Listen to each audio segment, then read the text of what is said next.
এক পাগলে বলছে, আমার আল্লাহ যদি খুশি হয়ে আমাকে জাহান্নাম দেয় আলহামদুলিল্লাহ।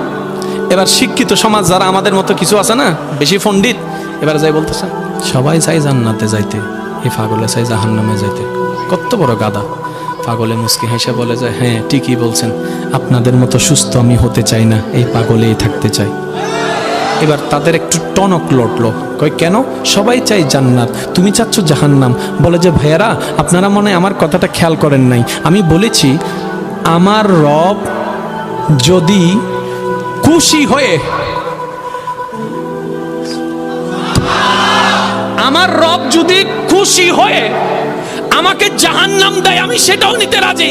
বলে যে এখনো বুঝলাম না। পাগল বলে জ্ঞান দিয়ে রবের বিষয় বোঝা যায় না, দিল দিয়ে বুঝতে হয়। আরে শুনো, রব যখন খুশি হয়ে যাবে জাহান্নামটা জান্নাত হয়ে যাবে, রব যখন নারাজ হয়ে যাবে জান্নাতটা জাহান্নাম হয়ে যাবে।